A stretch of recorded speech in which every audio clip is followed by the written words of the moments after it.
sedang dalam kondisi kurang sehat atau terkena masalah, mudah-mudahan Allah Subhanahu wa Ta'ala berikan kesabaran, Allah akan kesulitannya, Allah akan penyakitnya dan menjadi sehat kembali.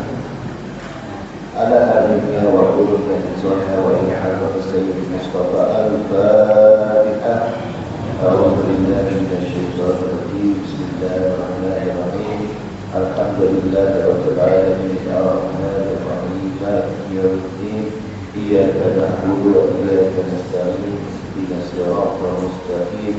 Siratal ladzina an'amta 'alaihim ghairil maghdubi 'alaihim waladdallin. Amin.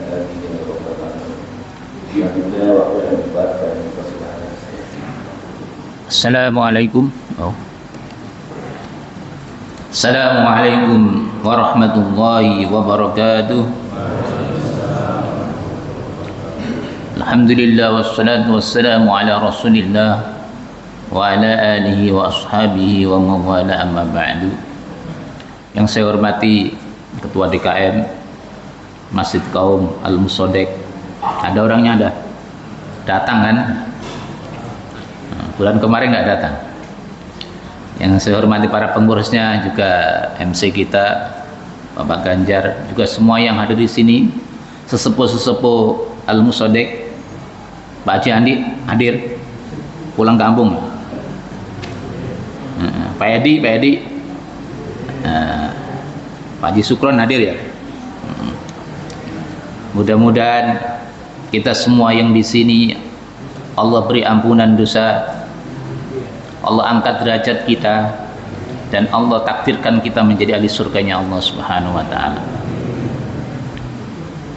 Kita bersyukur kepada Allah, kita dipertemukan dalam majlis ilmu, dalam majlis Quran, dan majlis yang terbaik ini harus kita tata niat kita, karena kita dikasih nikmat berada di majlis Al-Quran.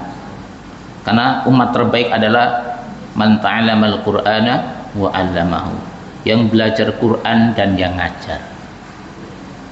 Jadi yang disebut Rasulullah yang belajar Quran dan yang ngajar. Yang ngajar belakangan malahan. Makanya mudah-mudahan Allah beri istiqomah kepada kita semuanya.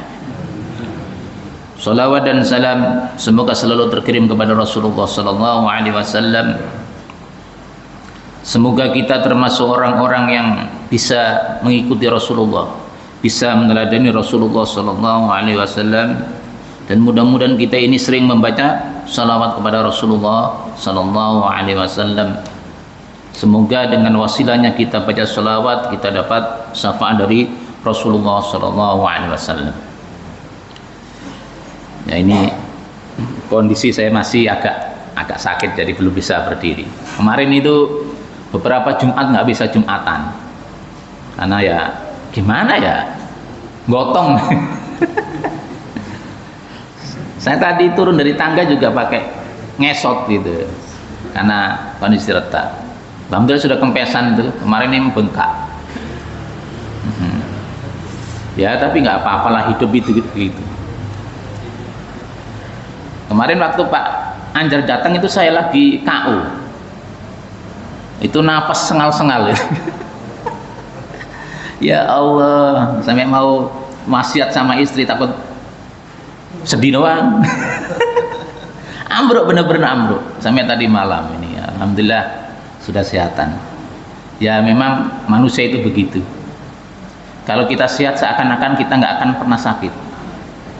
Makanya kita gunakan kesehatan kita untuk beribadah kepada Allah Subhanahu wa Ta'ala. Kita gunakan kaki kita untuk melangkah di jalan Allah. Kita gunakan badan kita, kita lelahkan badan kita untuk di jalan Allah Subhanahu wa Ta'ala. Mudah-mudahan dengan wasilahnya begitu, semua yang kita lakukan mendapatkan ridho dari Allah dan mendapatkan pahala surganya Allah Subhanahu wa Ta'ala. Baik, kita lanjutkan kajian kita surat Abasa. Saya tak minum dulu biar segeran dikit.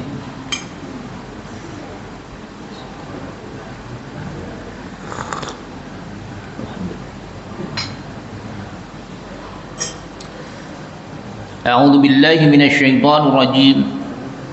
Bismillahirrahmanirrahim.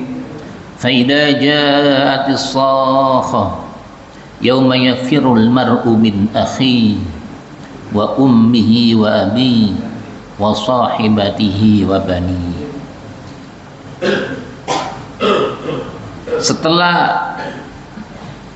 Allah berbicara tentang masalah dunia, tentang berbagai macam tumbuh-tumbuhan, tentang berbagai macam buah-buahan, begitulah metode Al-Quran, keseimbangan antara dunia dan akhirat. Maka Allah berbicara tentang kiamat, suatu pemandangan yang sangat luar biasa, pemandangan yang sangat mengerikan. Fa'idha ja'atis sakhah, dan apabila datang suara yang memekakkan. Jadi suara ini sangat keras sekali, dan ini adalah sangkakala kedua. Sangkakala pertama itu kehancuran alam semesta. Sangkakala kedua yaitu manusia dibangkitkan dari kubur.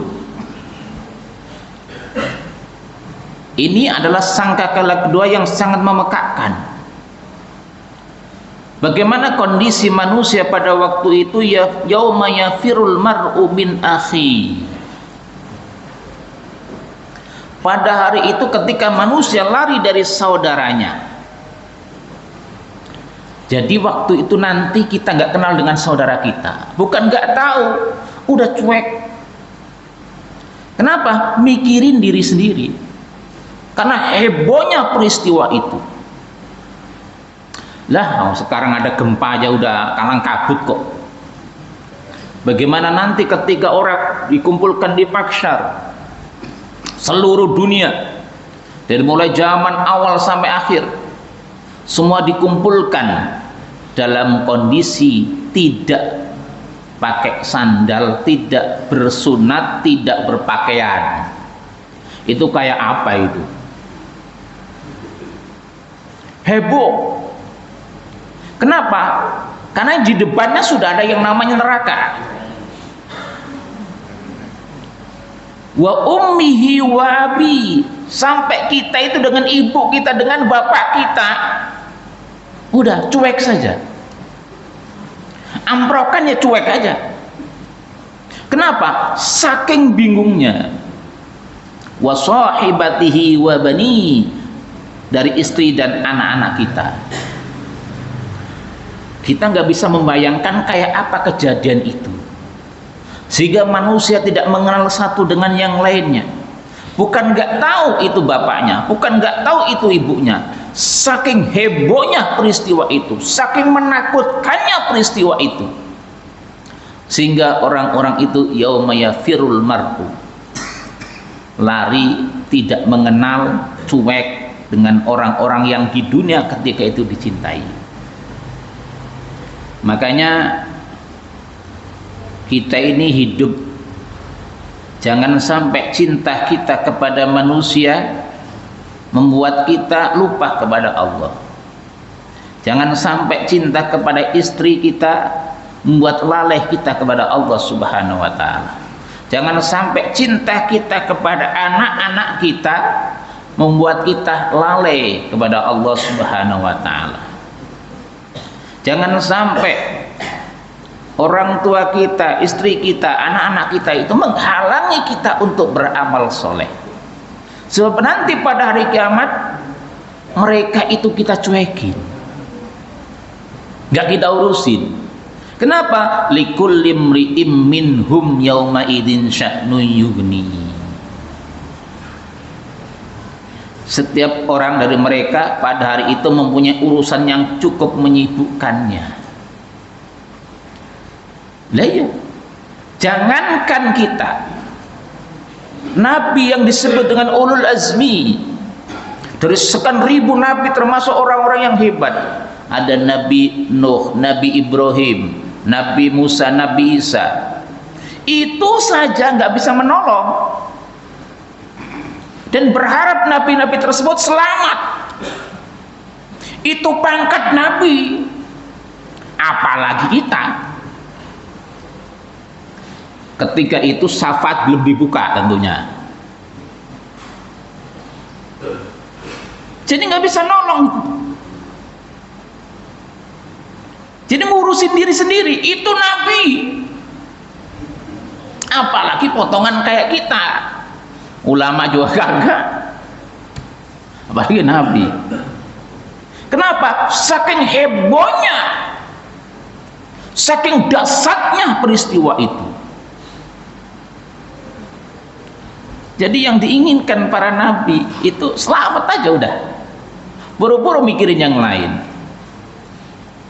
Makanya salah satu hadis Rasulullah, tuhsaruna khufatan uratan musyatan gurlan, kalian akan digiring ke mahsyar itu dalam kondisi tidak bersandal, telanjang, berjalan kaki dan tidak berkhitan. Jadi nanti itu nggak berkhitan itu. Ada? Kata Pak Haji Woto, kelihatan dong tak? Nanti kalau ketemu artis gimana ini? Aduh. Ya iya begitu.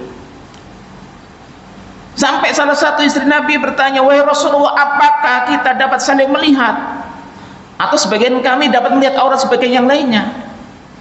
Apa kata Rasulullah? Likulli imri'in minhum yawma idin sya'nu yuhni, mengutip ayat. Atau kata Rasulullah, ma asghalu anin nadhri. Setiap orang dari mereka pada hari itu mempunyai urusan yang sangat menyibukkannya. Mereka tidak akan sempat untuk memperhatikan yang lain. Boro-boro. Lagi nafsu sudah nggak ada. Setan udah nggak goda. Nafsu udah nggak ada.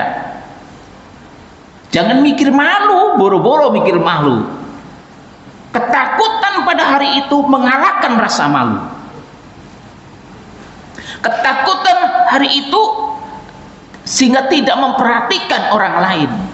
Jangankan orang lain, ibunya sendiri, anaknya, istrinya, bapaknya dicuekin kok. Saking apanya? Saking dahsyatnya peristiwa itu. Saking dahsyatnya. Kenapa kok begitu? Ya gimana nggak dahsyat? Matahari didekatkan. Keringat manusia ada yang sampai telinga, ada yang tenggelam telinga, ada yang sedengkul juga, ada yang sepusar. Kayak apa panasnya itu?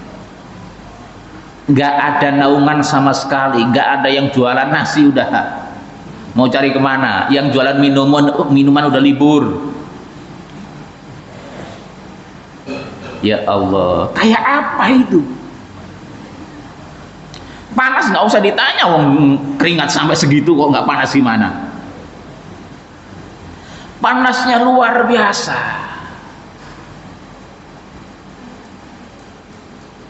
Tersiksanya luar biasa. Berdiri, nggak bisa ngapa-ngapain, berdiri. Kita juga nggak tahu berapa tahun itu menunggu hari hisaban.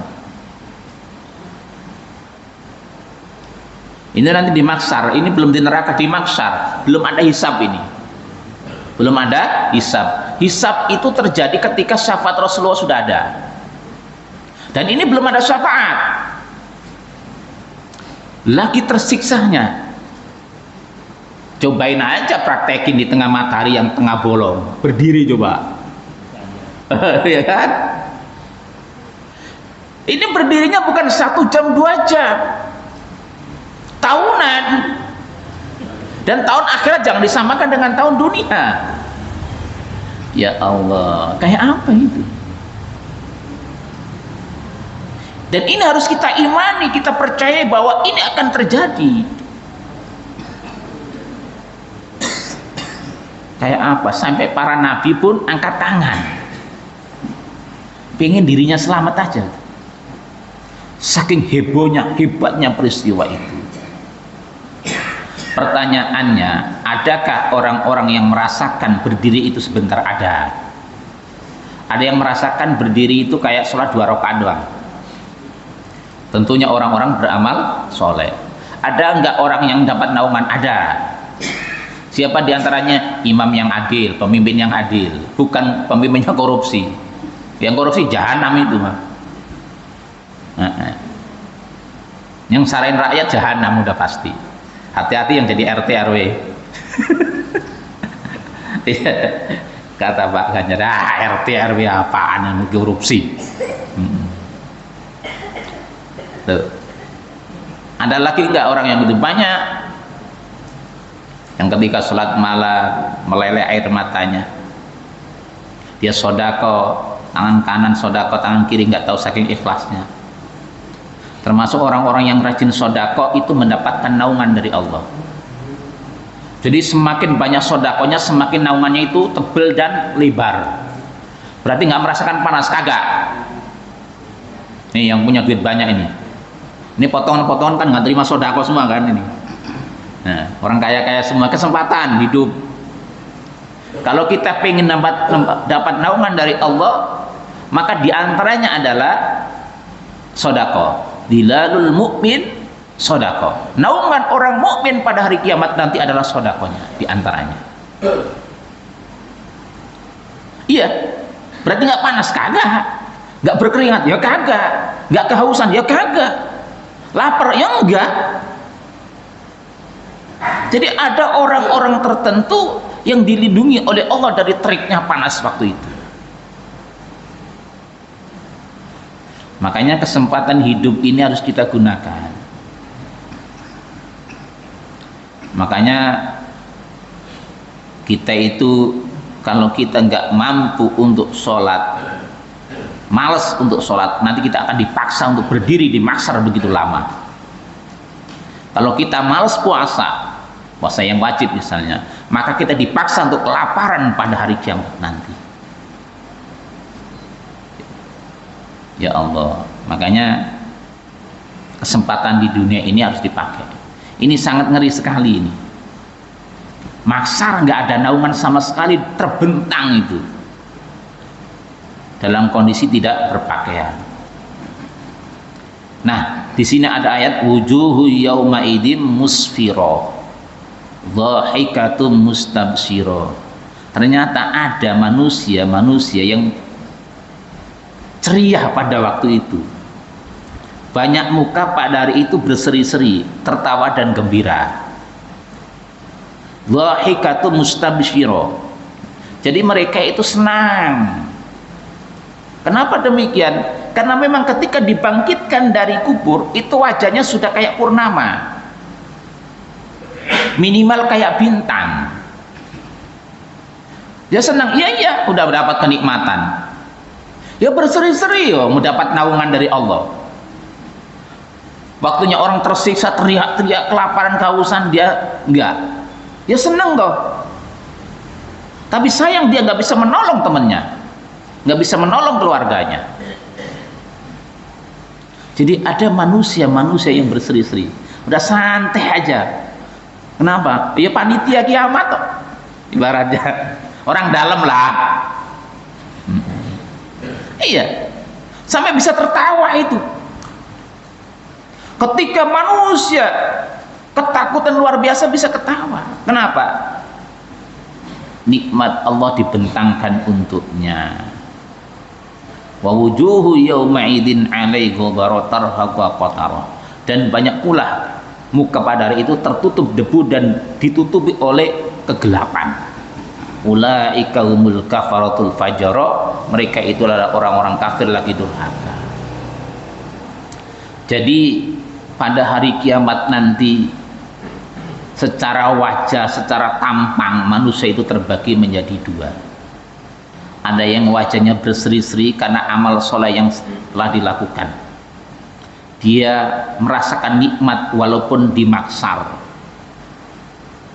merasakan sejuk, merasakan kenyang, merasakan nikmat, dan berdiri di mahsyar itu dia nggak begitu lama secara perasaannya. Tapi ada manusia yang sungguh luar biasa, mukanya cemberut, gelap mukanya. Kenapa? al-kafaratul fajarah, dia kufur dan lagi durhaka. Nah, kita ini masuk mana ya? Mudah-mudahan kita ini termasuk yang ceria, dhahikatum mustabsyirah. Tapi dhahikatum mustabsyirah itu nggak akan didapat kalau kita nggak beriman dan beramal soleh. Nggak mungkin kenikmatan di mahsyar atau kenikmatan selanjutnya yaitu mendapatkan kitab di tangan kanan, timbangan kita berat lewat sirat yang begitu cepat, dan menikmati surga yang abadi. Nggak mungkin itu didapat ketika kita tidak beriman dan beramal soleh. Emang kiamat itu prosesnya sebentar? Kagak lama. Kan dibangkitkan dulu, yaumul bas, yaumul bas atau dhahika tadi, sakha tadi. Kemudian apa? Berdiri. Berdiri itulah yang disebut dengan yaumul kiamah. Kiamat. Hari kiamat itu apa sih artinya? Hari di mana manusia berdiri di mahsyar menunggu hisaban. Setelah itu apa? Yaumul hisab.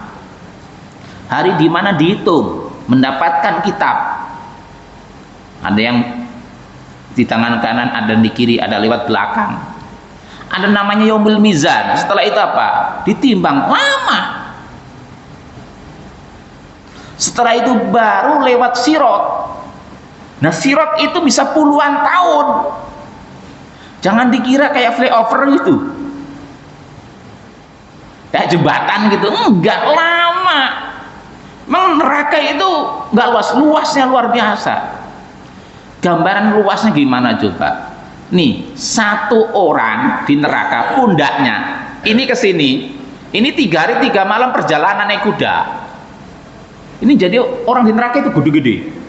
Gigi geramnya 1 gigi geram itu kata Rasulullah apa? Gedenya sama dengan gunung Uhud. Itu kayak apa besarnya itu? Berarti neraka itu luas, dalam. Dan kita itu sirat itu membentang di atas neraka. Ada yang nanti kayak kilat, sas. Nah, insya Allah jamaah sini itu kayak kilat, set, langsung. Ada yang kayak naik pesawat, ada yang kayak naik kuda, ada yang kayak naik kambing, ada yang kayak lari, ada yang kayak jalan, ada yang berangkang. Bahkan yang berangkang itu pun ada yang sampai kakinya sudah ada di mau ke neraka. Dan ketika lewat sirat itu tergantung cahaya yang kita miliki. Semakin cahaya terang, cepat. Karena ada orang cahaya itu kelip-kelip, kadang hidup, kadang mati. Digambarkan dalam satu hadis. Di jempol doang, kadang hidup, kadang mati. Ini orang yang amal ibadah sedikit, kadang-kadang angot-angotan. Loh, berarti di neraka itu gelap? Ya gelap. Gelap. Buktinya apa? Kita lewat itu pakai cahaya. Cahaya apa? Cahaya amal kita. Kita nggak bisa membayangkan kayak apa itu. Ya, kalau kita lewat di tempat yang gelap gimana sih? Kalau kita pakai korek api kan pelan-pelan. Coba kalau pakai lampu yang terang, agak cepet. Sama. Di neraka pun begitu. Ketika kita lewat sirat, itu tergantung cahaya itu. Maka cahaya itu adalah amal soleh kita, sholat kita, sodako kita, baca Quran kita, taklim kita. Itu akan menjadi cahaya nanti pada hari kiamat. Dan itu yang mempercepat kita untuk masuk ke surganya Allah Subhanahu wa Ta'ala. Sebab ada yang sampai puluhan tahun. Ya, puluhan tahun, misalnya dia lewat sirat itu 10 tahun, tinggal ngitung aja toh. Ya, sama dengan 1000 tahun gimana? Lama begitu ya, lama. Kok lama? Karena abadi selama-lamanya akhirat itu, nggak ada putusnya, nggak ada selesainya. Maka jangan sampai kita menukar kenikmatan yang abadi dengan kenikmatan dunia dengan maksiat kepada Allah Subhanahu wa taala. Kita jangan sampai bermalas-malesan. Kita ibadah di dunia ini sebentar kok. Sampai kapan sih? Sampai mati. Kalau besok mati sudah selesai. Sedangkan siksa akhirat, kenikmatan akhirat itu kan abadi. Maka walaupun kita capek, walaupun malas, kita paksa untuk beramal soleh. Kita paksa untuk beribadah kepada Allah Subhanahu wa taala. Kenapa? Ada kehidupan yang abadi nanti. Ada siksa yang abadi, ada kenikmatan yang abadi. Maka jangan sampai hidup ini kita terlena. Jangan sampai hidup ini kita terlena. Dengan apa? Dengan kemewahan dunia, lalu menghalalkan segala cara. Nggak mau ibadah, baca Quran, nggak mau sholat, nggak mau puasa, nggak mau ngapain hidup. Ustaz, yang penting saya kan bertingkah laku yang baik. Ya kalau nggak sholat tetap nggak baik itu. Mudah-mudahan kita semuanya Allah beri istiqomah dalam kebaikan dan kita wafat dalam kondisi husnul khatimah. Dan mudah-mudahan kalau kita dikubur kita mendapatkan nikmat kubur, dan mudah-mudahan Allah mudahkan kita urusan di akhirat. Kalau Allah mudahkan gampang, kalau dipersulit ini repot. Maka hati-hati, pesan saya, awas yang punya harta banyak itu nanti pertanyaannya banyak banget. Pak Tanduri nanti motornya itu ditanya, dari mana motor ini? Kredit apa cash? Dipakai apa? Ngojek atau ngapain ini? Loh, sampai sandal jepit kita itu loh ditanya. Jadi nanti yang punya sandal banyak ditanya itu sandal itu beli di mana? Pakai uang apa? Dipakai apa? Iya. Kok begitu? Iya. Pertanyaan banyak banget. Panji Woto, mobil Alphard itu dipakai dari mana duitnya? Dipakai apa? Mobil yang satunya dari mana duitnya? Dipakai apa? Oh, pertanyaan luar biasa. Rumah yang di BSD di Serpong itu dari mana duitnya? Terus dipakai apa? Emang itu kapan itu pertanyaan? Nanti di mahsyar. Tanya itu satu persatu. Ngeri kan? Iya. Kita juga ditanya, umur kamu ketika balik sampai umur sekian dipakai apa? Masa mudamu dipakai apa? Ditanya itu. Semuanya ditanya. Semua ditanya, kayak apa itu pertanyaan-pertanyaan kayak gitu. Maka beruntunglah orang yang menggunakan hidupnya untuk kebaikan, menggunakan hartanya untuk kebaikan. Ditanya nanti. Jadi semakin banyak yang kita miliki akan ditanya. Semakin umur panjang kita, pertanyaan lebih banyak. Masa muda kamu umur 15 sampai 20 pakai apa? 20 sampai 25 pakai apa? Ditanya itu nanti. Ketika kamu masih keker badanmu pakai apa itu badanmu? Ketika sudah tua renta pakai apa itu? Ditanya nanti. Kamu ngaji sama Ustaz Jambrong tuh, selama ngaji diamalin apa enggak? Apa coba ngowoh doang ngaji? Ditanya itu. Cuma pertanyaan satu, diamalkan apa enggak? Yang repot harta. Min ainak tasabahu wa fi ma anfaqau. Dari mana itu didapat dan untuk apa dibelanjakan? Haji Woto denger ini. Lah iya tuh, emang begitu kata Rasulullah. Ditanya, pertanyaannya yang lain kan satu, umurmu kamu habiskan untuk apa, kan gitu. Masa mudamu untuk kamu habiskan untuk apa, ilmumu kamu amalkan apa enggak. Kalau harta dua, dari mana itu didapat dan untuk apa dihabiskan. Ngeri. Bukan berarti kita nggak boleh kaya, boleh kaya. Karena tanpa kekayaan pun masjid ini juga nggak terbangun toh, pesantren juga nggak akan berdiri, gitu loh. Saya ngaji ke sini kan pakai kekayaan juga, pakai motor toh. Nah kalau nggak ada kekayaan gimana saya mau datang, apalagi kaki pincang. Jadi bukan berarti nggak boleh kaya, bukan. Karena para sahabat-sahabat Nabi itu banyak yang kaya, tetapi digunakan untuk di jalan Allah Subhanahu wa Ta'ala. Mungkin ada yang ditanyakan ini, sudah selesai surat ini. Monggo, Pak. Ya, alhamdulillah sudah terjadi pertemuan kita dalam masyarakat kehidupan sehari-hari. Silakan Bapak Ibu sekalian, dari ini kita dekat kepada kita. Pak Tantri mau nanya apa? Ya, silakan.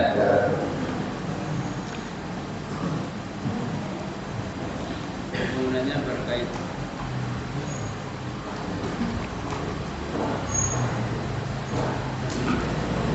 Assalamualaikum warahmatullahi wabarakatuh. Waalaikumsalam warahmatullahi wabarakatuh.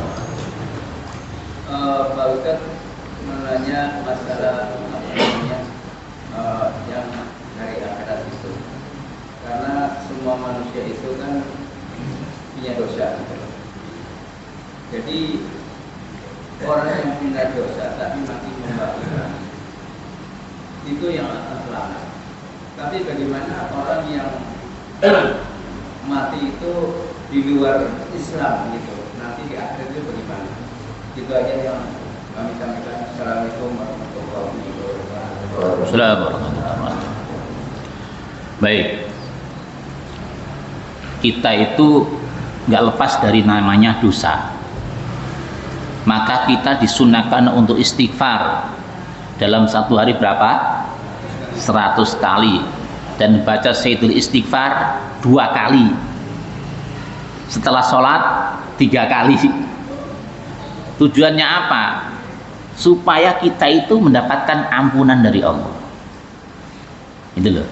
Jadi kita itu maksiat, tapi Allah juga memberi jalan bagaimana maksiat kita terhapus dosanya. Makanya ketika kita baca Sayyidul Istighfar sore hari, malam hari kita meninggal, kita itu min ahlil jannah. Pagi hari habis subuh kita baca Sayyidul Istighfar, siang hari kita meninggal, kita dijamin menjadi ahlu surga. Nah itu. Tapi bagaimana kalau kita masih punya dosa di akhirat nanti? Pertama, yang kita harapkan itu syafaat. Dan ada syafaatul utmah dari Rasulullah SAW untuk umatnya. Syafaat utmah ini adalah untuk orang yang berdosa. Kalau orang sudah dapat syafaat masuk neraka enggak? Ya enggak. Enggak.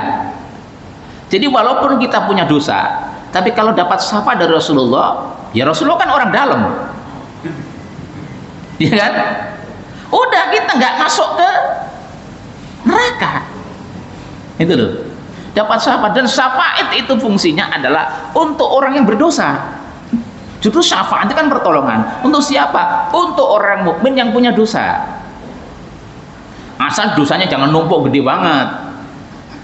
Syafaat itu ibarat kalau baju ditambal, dijahit gitu loh. Kalau apa robek gitu. Seperti itu. Makanya kita itu berharap apa di akhirat nanti? Syafaat dari Rasulullah SAW. Dan di antara orang yang mendapat syafaat itu adalah orang yang banyak baca sholawat kepada Rasulullah SAW.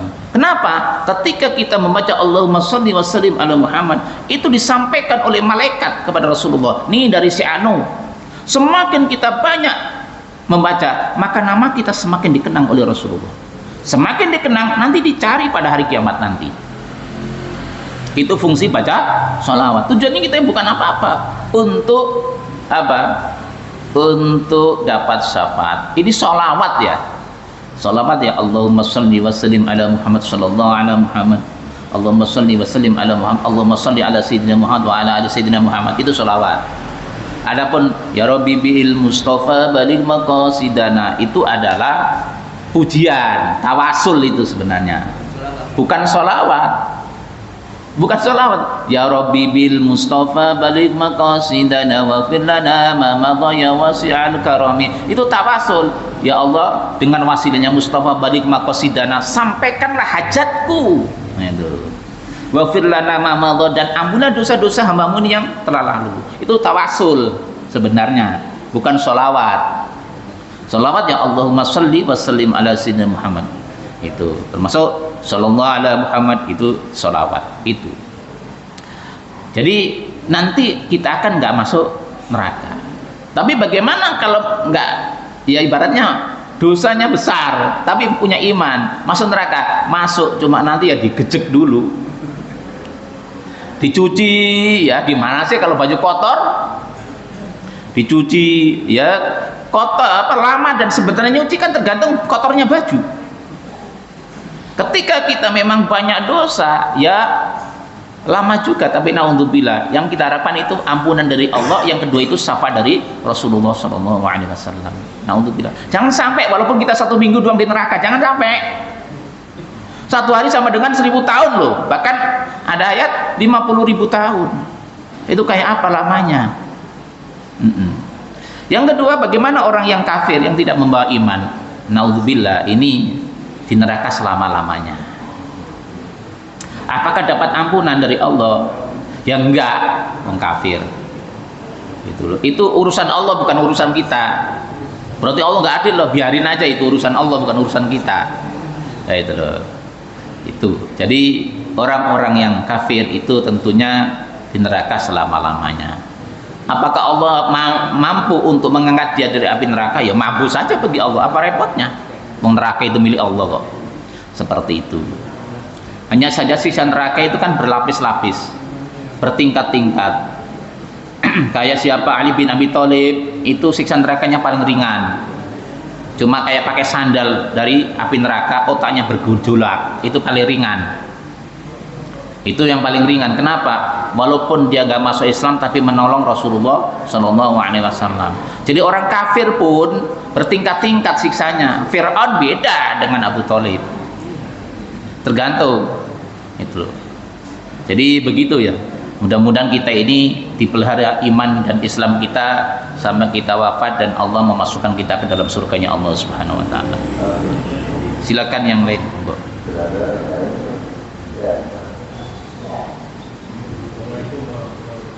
Waalaikumsalam warahmatullahi wabarakatuh. Udah lama nggak nanya ini. Amin amin.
Waalaikumsalam warahmatullahi wabarakatuh.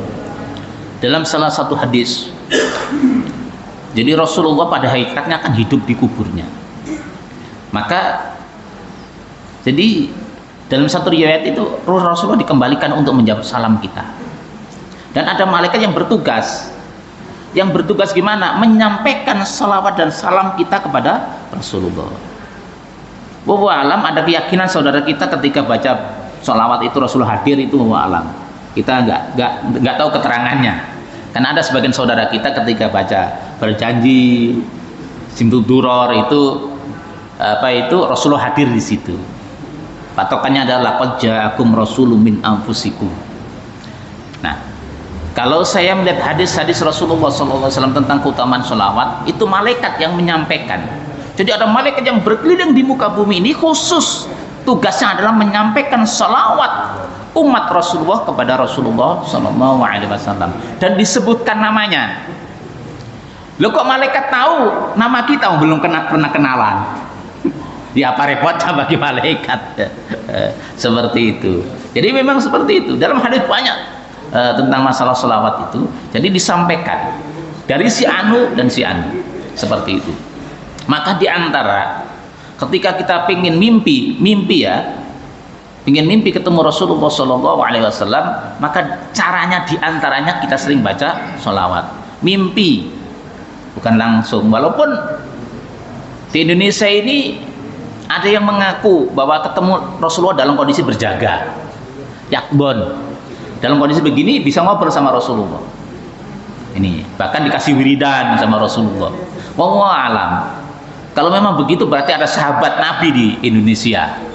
Karena ketemu sama Rasulullah langsung tuh. Ini wallahu alam. Tapi kalau saya masih meyakini bahwa ketemu Rasulullah itu bisa dalam kondisi mimpi. Nah, pengalaman pribadi itu mimpi. Ya, kalau mimpi ya waktu itu agak sering saya. Itu sering. Cuma enggak saya ceritakan bagaimana tampang Rasulullah, wajah Rasulullah. Bahkan pernah dipeluk, tapi mimpi itu bukan langsung mimpi. Itu diantara caranya apa? Sering baca sholawat.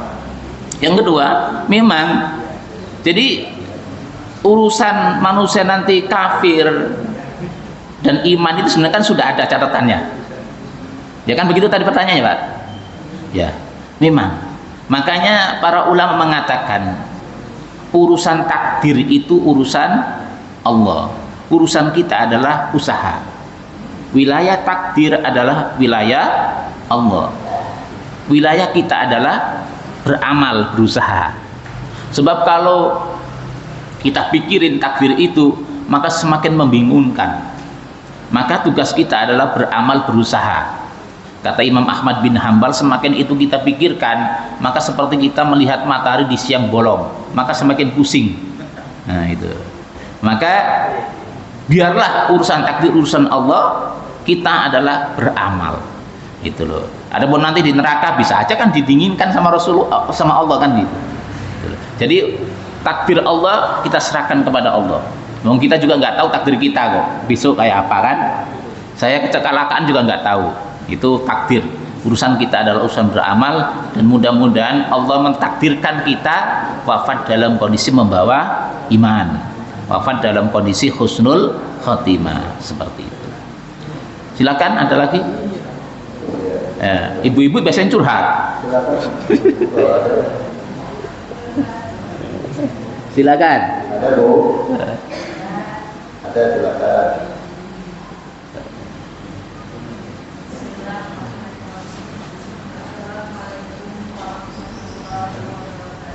Assalamualaikum warahmatullahi wabarakatuh.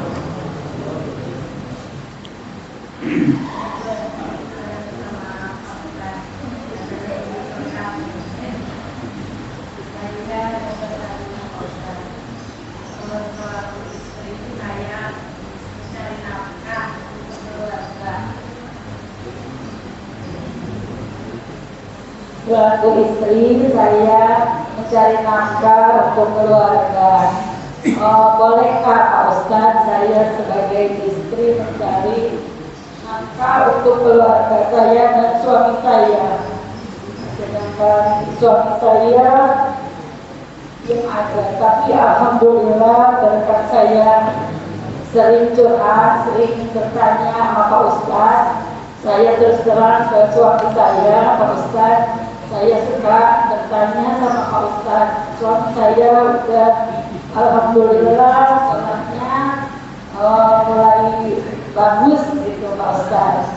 Tapi yang saya tanyain, saya mencari nafkah sendiri untuk keluarga. Apakah saya ini mendahului suami saya? Apakah saya berdosa apa enggak gitu. Anak-anak semua curhatnya sama mamanya, enggak pernah sama bapaknya. Jadi saya merasa takut dosa gitu. Jadi saya di keluarga itu sebagai kepala keluarga Pak Ustadz. Mohon penjelasannya Pak Ustadz. Mohon maaf lahir dan batin. Assalamualaikum warahmatullahi wabarakatuh. Assalamualaikum warahmatullahi wabarakatuh. Ar-rijalu qawwamuna 'alan nisa. Laki-laki itu menjadi qawwam. Qawwam itu yang mendidik, yang bertanggung jawab. Secara asal nafkah itu laki-laki. Tetapi sudah menjadi umum, apalagi zaman sekarang, yang mencari nafkah sekarang itu bukan hanya laki-laki. Itu perempuan juga. Dan di antara tanda hari kiamat, perempuan banyak berdagang. Sekarang online itu rata-rata perempuan banyak, termasuk istri saya juga. Apa dagang online ini? Itu sudah, masalah itu sudah umum ya. Jadi kalau untuk zaman sekarang, laki-laki suami istri cari nafkah bareng-bareng itu sudah lumrah. Pertanyaannya bagaimana kalau istrinya sendiri yang cari nafkah, suaminya enggak? Enggak jadi masalah, boleh-boleh saja, asal dengan ridho, dengan ikhlas. Kadang-kadang dalam kondisi tertentu suaminya misalnya sakit, mau nggak mau istrinya harus yang cari nafkah. Kalau itu dilakukan dengan keikhlasan, itu dapat pahala. Sebenarnya bukan hanya itu, mencari nafkah memang sebenarnya bukan kewajiban istri. Emang termasuk nyuci memang kewajiban istri? Enggak kan? Enggak. Nyuci masak itu bukan kewajiban istri. Itu membantu. Kalau namanya membantu ya dapat pahala, seperti itu. Makanya tugas laki-laki itu sebenarnya berat. Dia membimbing, mendidik, cari nafkah, seperti itu. Ya kalau istrinya nggak mau masak, nggak bisa masak, ya bukan hal yang dosa. Cuma dari dulu zaman Rasulullah udah biasa. Fatimah itu giling gandum, Asma itu seperti itu juga. Jadi dari dulu perempuan membantu pekerjaan keluarga itu sudah lumrah, walaupun itu bukan kewajiban. Seperti itu. Kewajiban perempuan utamanya apa? Dia melayani suami, menyusui anak, merawat anak, itu kewajiban perempuan. Seperti itu. Makanya laki-laki itu berat sebenarnya. Cuma sekarang dan dari dulu itu biasanya sudah kerjasama antara laki-laki dan perempuan, saling membantu. Misalnya suaminya kerja di kantor, istrinya di rumah masak, kan gitu. Suaminya cari duit, istrinya masak. Coba kalau suaminya cari duit, masak juga, kapan? Dan itu namanya kerjasama dalam rumah tangga. Dan itu bukan hal yang dosa, itu merupakan kebaikan. Dan dari dulu sudah lumrah gitu. Karena Asma itu juga suka memandikan kuda daripada suaminya, Zubair bin Awam. Jadi kalau sekarang seorang istri itu nyuci baju suaminya, nyuci mobil suaminya, itu nggak jadi masalah, dari dulu sudah ada. Walaupun bukan hal yang wajib. Mudah-mudahan kita semuanya Allah pelihara kita dari kefakiran yang sangat menyesatkan. Allah mudahkan rezeki kita, Allah mudahkan rezeki kita, rezeki yang banyak dan barokah, sehingga untuk bekal kita kehidupan di akhirat nanti, sehingga semuanya kita bisa bersedekah, bisa naik haji, bisa berjuang di jalan Allah melalui harta kita yang kita miliki. Amin. Ya. Bisa satu lagi? Masih bisa bertanya? Boleh. Silakan. Satu lagi, silakan. Ya. Kalau Boleh. tidak ada, Sudah suruh belum? Belum ya? Belum. Sebelum itu lagi. Masalahnya kan tadi sudah habis duluan. Ya. Baik. kalau tidak ada mungkin kita bisa Apa ditambahin dulu sebentar? Baik. Dari ayat ini, pembahasan yang kita bahas ini bisa kita ambil pelajaran. Pertama, bahwa kehidupan akhirat itu pasti ada. Ada manusia kelompok Ad-Dahriyah. Dahriyah itu mempunyai kepercayaan bahwa hidup cuma di dunia saja. Nah, itu loh. Sehingga kehidupan di akhirat itu dianggap nggak ada. Kita yakini bahwa kehidupan di akhirat itu pasti ada. Dan kehidupan di akhirat itu nanti terbagi menjadi dua. Ada orang yang bahagia dengan surga, ada orang yang sengsara dengan neraka. Nah, caranya bagaimana supaya kita bahagia dengan surga? Kita banyak beramal soleh. Kita beramal soleh, kita beriman. Karena amal soleh itu merupakan suatu amal yang ada ikhlas dan ittiba kepada Rasulullah Shallallahu Alaihi Wasallam. Dan kehidupan akhirat itu bersifat abadi. Maka kita yang hidup di dunia ini sebentar sebenarnya, nggak lama. Maka kesempatan yang ada jangan sampai kita sia-siakan, dan mudah-mudahan kita ini termasuk orang-orang yang wafat dalam kondisi husnul khotimah. Dan untuk mencapai husnul khotimah itu kita istiqomah. Husnul khotimah itu sangat susah kita dapatkan ketika kita nggak istiqomah. Dan istiqomah itu kata Rasulullah itu berat. Istiqomah apa sih? Istiqomah dalam beramal soleh. Ayat fastaqim kama umirta. Tetap luruslah di jalan Allah sesuai yang diperintahkan. Ini bagi Rasulullah ayat yang paling berat. Ayat yang paling berat. Kata Abdullah bin Abbas, tidak ada ayat yang paling berat bagi Rasulullah melebihi ayat ini. Supaya apa kita istiqomah? Wafat dalam kondisi husnul khotimah. Makanya kan ada orang yang meninggal ditalkin gampang, ditalkin susah, ya itu. Tapi mudah-mudahan kita yang semua yang hadir di sini, Allah mudahkan kita wafat dalam kondisi husnul khotimah. Baik, kita berdoa kepada Allah Subhanahu wa taala. Allahumma salli wa sallim ala sayyidina Muhammad wa ala ali Muhammad. Alhamdulillahi rabbil alamin. Hamdan yuafi ni'amahu wa yukafi mazidah. Ya Rabbana lakal hamdu kama yanbaghi li jalali wajhil karim wa 'azimi sultanik. Rabbana ighfir lana dhunubana wa li walidayna warhamhum kama rabbawna shighara. Rabbana ighfir lana dhunubana wa li walidayna wa li jami'il muslimina wal muslimat wal mu'minina wal mu'minat al ahya'i minhum wal amwat innaka antat tawwabur rahim. Rabbana ighfir lana dhunubana wa kaffir 'anna sayyi'atina wa tawaffana ma'al abrar. Rabbana ighfir lana dhunubana wa israfana fi amrina wa tsabbit aqdamana wansurna 'alal qaumil kafirin. Allahumma inna nas'aluka husnal khatimah wa na'udzubika min su'il khatimah.